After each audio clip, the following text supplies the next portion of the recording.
Hello student, 30.2 हमने complete कर ली थी। अब हम करने जा रहे हैं 30.3 का बेसिक। ठीक है, इसमें है vector product, vector cross product. Vector या क्रॉस प्रोडक्ट क्या होता है इसके बारे में अपने पढ़ने जा रहे हैं। तो कोई भी दो वेक्टर का वेक्टर प्रोडक्ट क्या होता है? Vector product of two vectors.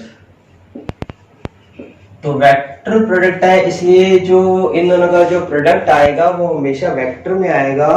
और इसका जो फॉर्मूला होता है वो होता है A cross B is equal to होता है ए का मोड बी का mod sin theta N cap. तो ये होता है किन्हीं भी दो वेक्टर का क्रॉस प्रोडक्ट। ठीक है, इस फॉर्मूले से अब देखो सारे फॉर्मूले बनते जाएंगे। अब देखो क्या होता है, अगर अपने क्या है दोनों तरफ मोड़ लें यानी मैग्नीट्यूड लें, तो देखो क्या आएगा। मैग्नीट्यूड लेने के बाद ए क्रॉस बी का जो मैग्नीट्यूड आएगा वो आएगा ए का मोड बी का मोड साइन थीटा पर तो लगता नहीं है, तो एन कैप का मोड। ये यूनिट वेक्टर है, इसलिए यूनिट वेक्टर का जो मैग्नीट्यूड होता है वो हमेशा क्या होता है 1। तो इसलिए ए क्रॉस बी अपने पास आ गया ए का मोड बी का मोड साइन थीटा। तो साइन थीटा का फॉर्मूला अपने पास आ गया ए क्रॉस बी का मोड अपॉन ए का मोड एंड बी का मोड। पहला फॉर्मूला तो ये है। दूसरा फॉर्मूला है दो वेक्टर के बीच एंगल निकालने का। क्या है? दो वेक्टर के बीच एंगल निकालने का ये फॉर्मूला है। अब तीसरा फॉर्मूला ये है एन कैप। क्या होता है? एन कैप होता है परपेंडिकुलर वेक्टर। क्या होता है? यानी कोई दो वेक्टर ए और बी है, उनके बीच थीटा एंगल बन रहा है, तो इन दोनों के परपेंडिकुलर वेक्टर जो होगा तो वो होगा एन वेक्टर। क्या होगा?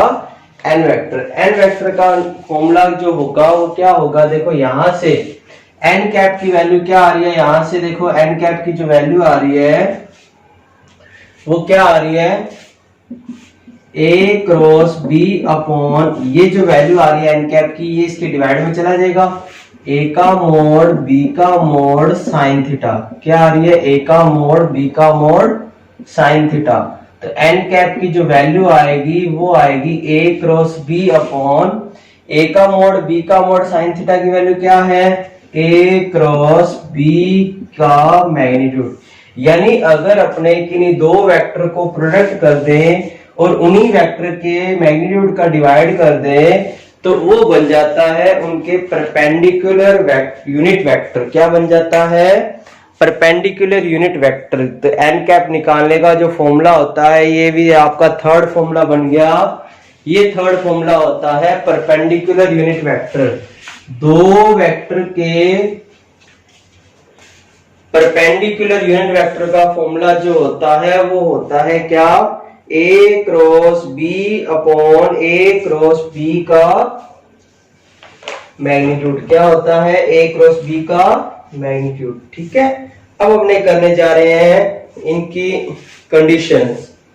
तो पहली कंडीशन वो ये है, अगर दोनों के बीच एंगल 0 डिग्री हो तब क्या होता है? ध्यान से देखिए,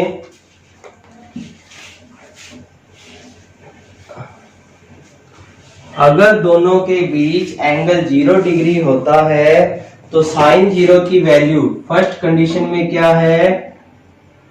अगर दोनों के बीच एंगल 0 डिग्री है तो साइन 0 की वैल्यू क्या होगी?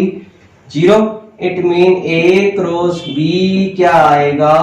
0। ये है फर्स्ट केस। ठीक है, तो ध्यान रखिएगा, अगर कोई दो वेक्टर है जिनके बीच एंगल 0 डिग्री है तो उनका जो क्रॉस प्रोडक्ट होता है वो 0 होता है। क्या होता है? 0। अब अपने पढ़ रहे हैं केस नंबर 2 के बारे में। तो इसका जो केस नंबर 2 आएगा वो क्या होता है, केस नंबर 2 में अगर थीटा की वैल्यू अपने रख दे 90, तो साइन 90 की वैल्यू क्या आ गई 1। तो इसका जो क्रॉस प्रोडक्ट होता है वो इसके इक्वल होएगा a का मोड एंड b का मोड एंड n का। ठीक है, तो ये होता है क्या, जब थीटा इक्वल टू क्या हो 90। अब तीसरा कंडीशन, तीसरी जो कंडीशन है उसमें थीटा की वैल्यू रखेंगे 180 यानी पाई। तो पाई रखने पे साइन 180 डिग्री की जो वैल्यू होती है वो होती है -1। तो a क्रॉस b की जो वैल्यू आएगी यहां रखने पे, सॉरी साइन पाई की वैल्यू 0, तो भी ये क्या आ जाएगा 0, यानी अपोजिट डायरेक्शन में हो तो भी 0 आ जाएगा। ठीक है, फोर्थ कंडीशन में आपके पास अगर ये दोनों वेक्टर इक्वल है, क्या है इक्वल है, तब क्या होगा, तब एंगल तो इसके बीच 0 होगा। एंगल कितना डिग्री होएगा 0 होएगा ना, क्योंकि सेम है। तब देखो a क्रॉस a, b की जगह भी रख दो a क्रॉस a, यहां हो जाएगा 0, तो साइन 0 की वैल्यू 0, तो ये सारा क्या हो जाएगा 0। इट मीन कोई दो सेम वेक्टर होते हैं उनका क्रॉस प्रोडक्ट जो होता है वो 0 होता है।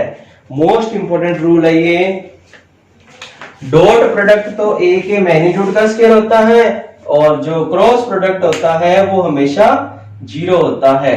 और अगर दो वेक्टर अलग अलग हैं, उनके बीच एंगल 0 है, मीन पैरेलल है, तो a क्रॉस b भी क्या होगा 0। तो पहला और लास्ट वाला जो पार्ट है वो काफी इंपॉर्टेंट है, ध्यान रखना।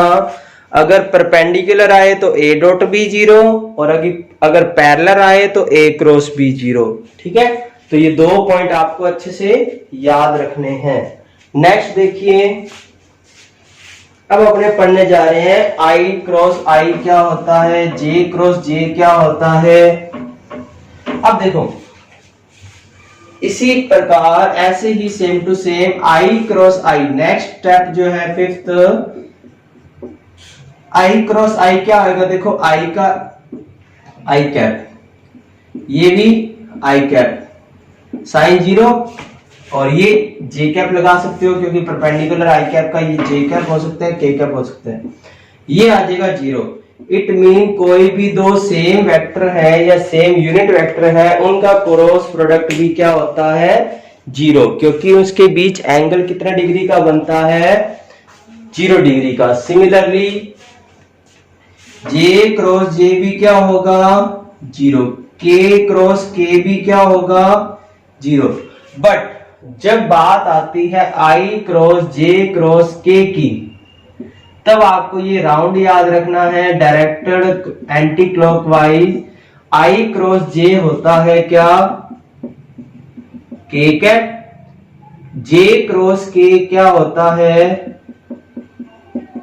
I cap, K cross I क्या होता है J कैप। ठीक है, अगर डायरेक्शन उल्टी चलती है यानी इस टाइप से चलती है, यानी I क्रॉस K करेंगे तो माइनस का आएगा J cap, K cross J करेंगे तो माइनस का आएगा I कैप, और अगर J क्रॉस I करेंगे तो माइनस का आएगा K कैप, क्योंकि डायरेक्शन इसमें डिपेंडेंट है। ठीक है, क्योंकि परपेंडिकुलर वेक्टर अगर ऊपर होगा तो उसकी डायरेक्शन नीचे हो जाएगी, तो नेगेटिव की तरफ हो जाएगी, इसलिए क्या होएगा जो वेक्टर है वो नेगेटिव में चला जाएगा। ठीक है, तो ये आप ध्यान रखिएगा। ये जो इंपॉर्टेंट चीजें हैं ये क्वेश्चन में काम आएंगी आपके। तो I cross J equal to K cap कैसे होता है, ये I है, ये J है I कैप, ये J कैप, और इन दोनों के परपेंडिकुलर वेक्टर होता है K कैप। तो I कैप यहां देखो, यहां रख के देखो I क्रॉस J, देखो मैं रख के दिखा रहा हूं, I cross J is equal to होता है I का मोड J का मोड साइन 90, I का मोड J का मोड साइन 90, और इन दोनों के परपेंडिकुलर वेक्टर क्या होएगा K कैप होएगा। डायरेक्शन सेम चलना है, ध्यान रखना, ये 1 ये 1 ये 1 और K कैप। तो इस टाइप से I क्रॉस J क्या होता है K, J क्रॉस K क्या होता है I, और K क्रॉस I क्या होता है, J। तो ये आपको क्रॉस प्रोडक्ट में आपको अच्छी तरह से इसकी जो वैल्यू है वो आपको याद रखनी है। नेक्स्ट देखो, नेक्स्ट अब अपने पढ़ने जा रहे हैं नेक्स्ट रूल।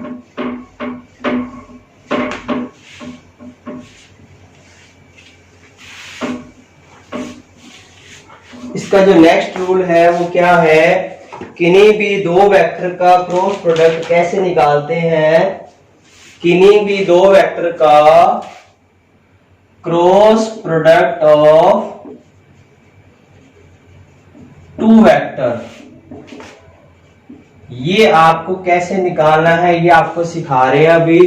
ठीक है, इसको डिटरमिनेंट वैल्यू से सोल्व कर सकते हैं। तो देखो मैं आपको करना सिखा रहा हूं। अगर ए वेक्टर आपको दे रखा हो A1 I cap, A2 J cap, A3 K cap, और B वेक्टर आपको दे रखा हो B1 I cap, B2 J cap, B3 K cap. तो सीधा A क्रॉस B करोगे तो काफी बड़ा हो जाएगा। पहले I को I से करोगे 0, I को J से करोगे वो देखना पड़ेगा राउंड करके। इसलिए इसका जो इजी मेथड है वो इन्होंने बनाया है। इसको लिख दो I कैप, इसको लिख दो J कैप, इसको लिख दो K कैप। पहले A वेक्टर है तो A के कोफिशिएंट लिख दो A1, A2, A3। फिर B वेक्टर है तो B के कोफिशिएंट लिख दो B1, B2, B3। अब इसको सोल्व करने का तरीका देखो क्या है। I कैप को छोड़ा, ये इसके रिस्पेक्ट में ये जो कॉलम आ रहा है ये छोड़ देते हैं, ये रो छोड़ देते हैं, तो आएगा A2 B3 minus B2 A3।